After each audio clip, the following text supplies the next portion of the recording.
Kung sino pa talaga ang putak ng putak, ay siya pala ang may tinatagong baho. Naalala nyo si Ako Bicol Party List Representative Saldico na pinaratangan si Congressman Paulo Duterte na hinahanap ang 51 billion pesos na pondo daw ni Representative Paulo Duterte. Maging ang mga senador ay kanya ring tinira. Pero heto, kinalkal na ni Senator Joel Villanueva ang baho ni Representative Saldico. Nariyan nga ang sangkot pala ang kanyang kumpanya na SunWest sa Farmally issue. Maging ang overpriced laptop noon, hindi na rin pinalagpas ni Senator Joel Villanueva at dapat itong makasuhan. Maging sa BIR taxes, abay may issue rin pala. Abay matindi. Kaya't ang tanging sinabi na lamang ni Senator Joel Villanueva kay Saldico, abay maligo ka muna. Ikaw pala itong napakadumi. Narito ang full video, panoorin natin. Pero dahil po pumasok siya sa away na hindi niya away, kailangan niyang magbabanggit ng mga personal attacks, kakalkalin po itong mga atraso niya sa bayan. Ito pong kumpanya niyang SunWest Corporation. True or false? Ito po ba ang isa sa pinakamalaking government contractor sa bansa? Sagot, true. True or false?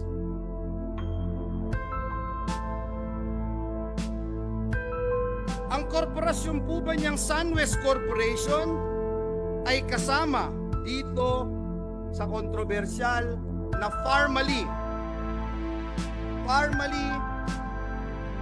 case dito na inimbestigahan sa Senado na kasuhan ng Senado? The answer is true.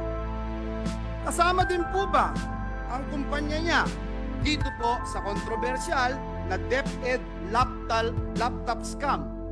Ang sagot po, true. Pinakakasuhan din po ng Senado ang kumpanyang ito. Napakadami pong BIR cases. Madali po maghanap, Mr. President. Madali po kuhanin ang panig ng mga taga-BIR. Kung ilang kaso meron ang kanyang mga korporasyon. Bukod po dito, yung reklamo po sa ombudsman ng anti-corruption group na ang pangalan Task Force Kasanag International, meron din pong 50 billion na kaso na kinakaharap ang taong ito. Mr. President, kung maglalabas po kayo ng baho, Mr. President, dapat naman siguro maligo ka muna. Ang masaklap po, Ginoong Pangulo, sa kabila po ng track record na ito ni Mr. Saldico, ang masaklap po, inappoint po siya ng Kamara de Representantes bilang tagapagbantay ng kaban ng bayan. Si Dracula, inappoint mo bilang tagapagbantay ng blood bank ng bayan. Wow, Mr. President. Kailan sa kasaysayan ng bayan natin nangyari ang ganitong pagkakataon na isang big-time contractor ang hahawak sa kaban ng bayan? Only in the Philippines, Mr. President. Mr. President, marami po akong pwedeng sabihin, isa-isahin, pero hindi ko ngayon gustong pag-usapan ang napakarami yung kasong ito. Hindi ko po iisa-isahin. Hindi ko po pe-personalin. Marami pong panahon para sagutin itong mga ito. Pangalawang paratang sa atin, Mr. President, minamaliit ko daw po, Mr. President, minamaliit ni Joel Villanueva ang boto ng mga kongresista at party list. Sagot, true or false? False. Mr. President, utang ng buhay kong ito ang pagiging miyembro ng Kamara de Representantes. Paulit-ulit ko pong sinabi sa bulwagang ito, hindi ko mararating ang anumang tagumpay na narating ko sa buhay ko kung hindi po ako naging miyembro ng Kamara de Representantes. Marami po akong namimiss, Mr. President, na miyembro ng Kamara. Mahal na mahal natin si Representative Diggs Dilangalin, si Representative Raul Belmar, si Representative Roy Logoles, Tito Kaloy Padilla.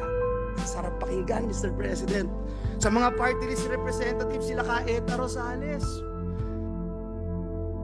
sila ka Saturo Campo, sila ka Crispin Beltran. Mr. President, naging bahagi sila ng aking buhay. Mamaliitin ko ba ang 3,872 votes na maging kongresista ng Batanes? Bakit ko po mamaliitin? Lagi ko nga pong sinasabi, dapat pakinggan ang bawat representative ng Pilipinas. Doon po sa interpellation namin, nandito po si Senator Bato, madali po niya ikukumpirma, ano ba yung pinag-uusapan namin about votes? Ang topic po namin ay disenfranchisement. Ang binanggit po namin ay kung tayo po ay iluluklok ng taong bayan bilang senador, tayo po ay iluluklok ng taong bayan bilang party list representative o bilang district representative, may different roles po tayo. Ang disenfranchisement mangyayari kung bubuwagin ng Senado, kakapunin ng Senado, tinatanggalan natin ng karapatan yung mga nagluklok sa bawat miyembro ng Senado na naririto po ngayon. Mr. President, kailanman hindi natin kayang maliitin ang bawat miyembro ng Kamara de Representantes.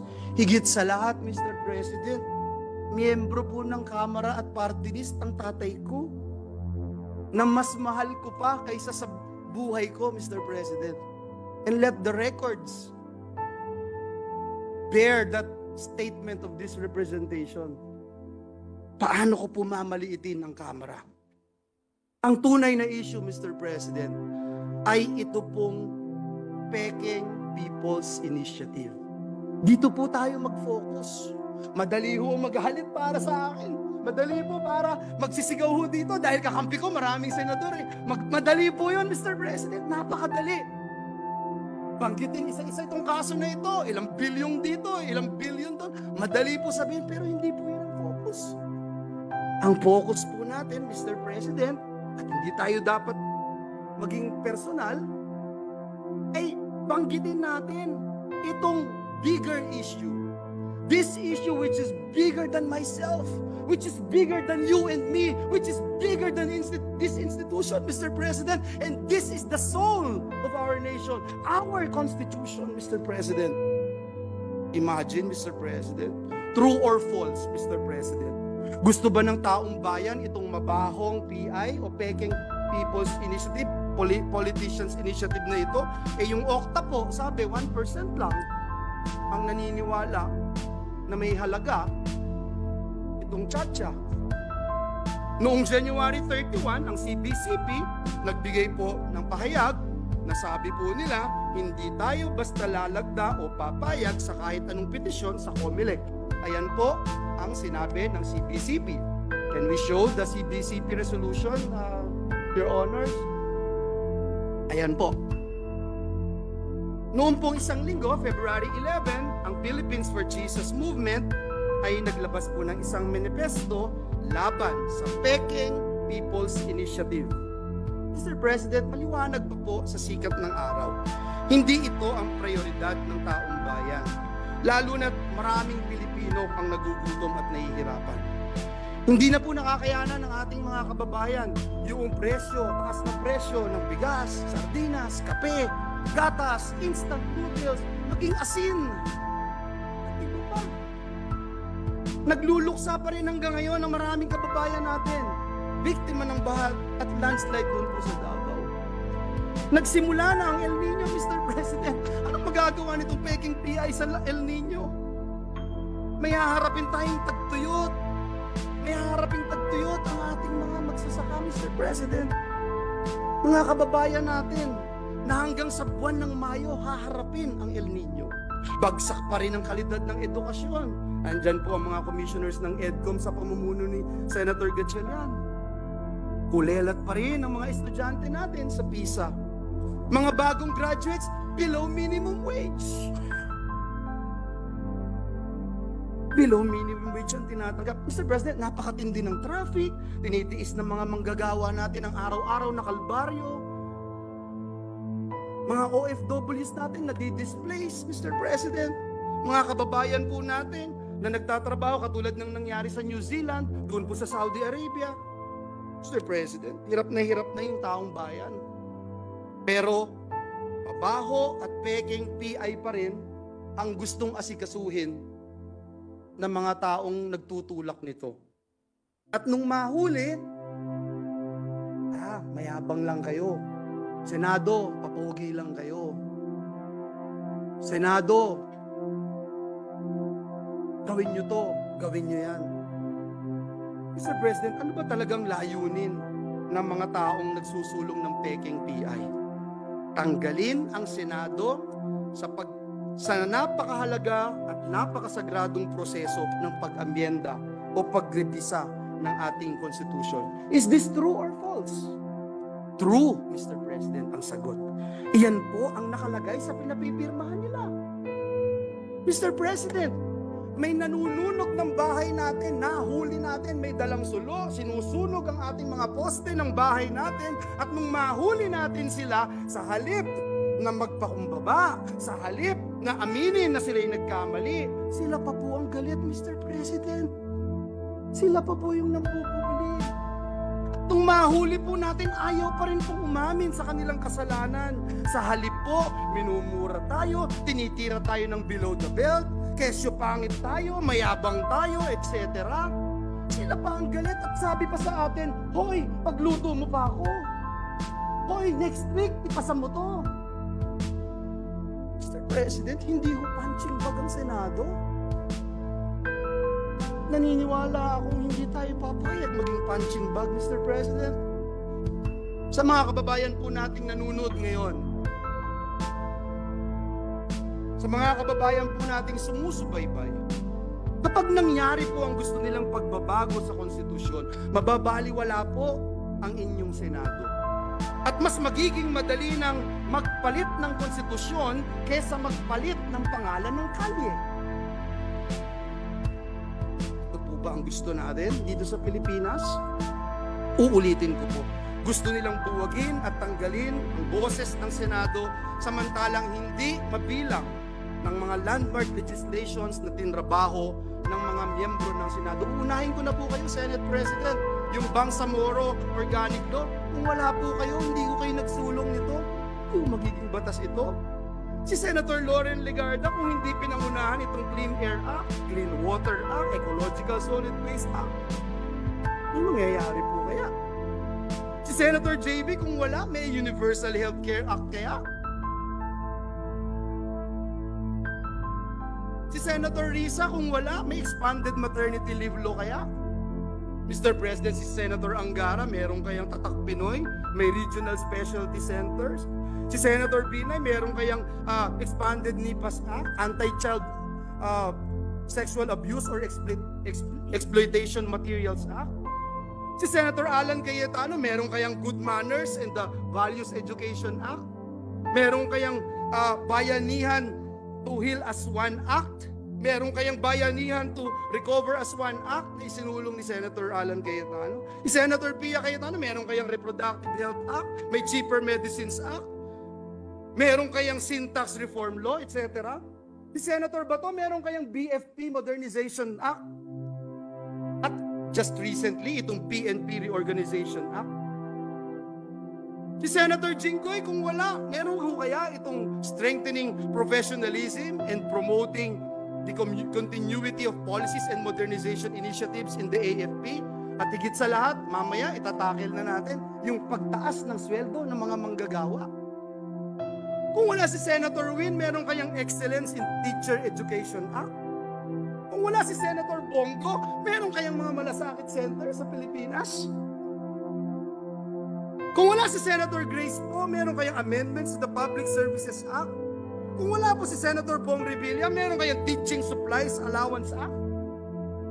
Wala si Senator Tolentino, meron kayang resetting itong mga nangyaring kailangang eleksyon at itong mga paglilitis at pag-iimbestiga ng Senado sa mga anomalya na nangyayari sa ating bayan. Kung wala si Senator Amy Marcos, anong kayang amendments to the Foreign Investments Act? Mr. President. I can go on and on and on, Mr. President. Kung gaano karami ang tinrabaho ng inyong Senado. Hindi para sa personal na interes.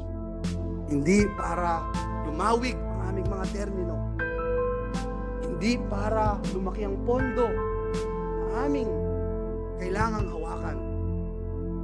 Mr. President, Ginoong Pangulo, patuloy po akong nagdadasal.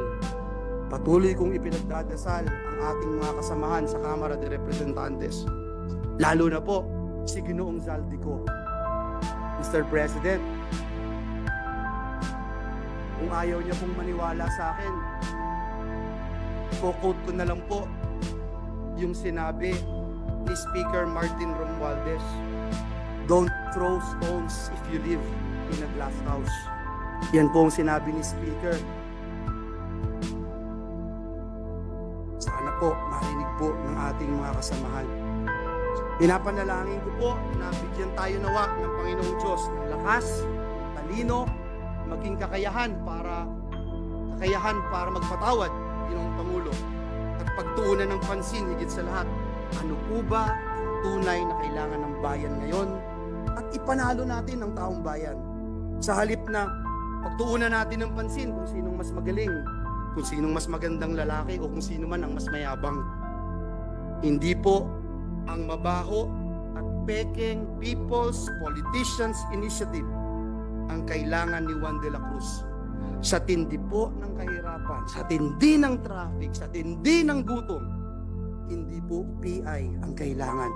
Ang kailangan po, Mr. President, ni Juan de la Cruz ay pambili ng gamot. Kailangan po niya ng pagkain sa hapagkainan nila. Ang kailangan po niya ay dekalidad na edukasyon.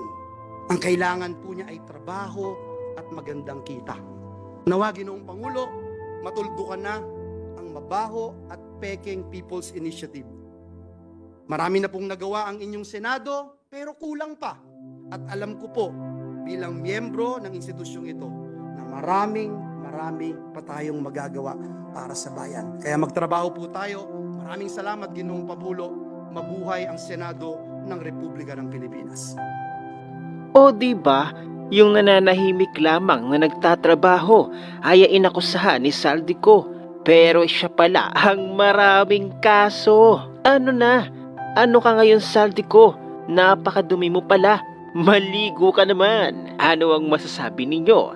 Huwag nang kalimutang i-share ang video na ito, mag-iwan ng comment at like.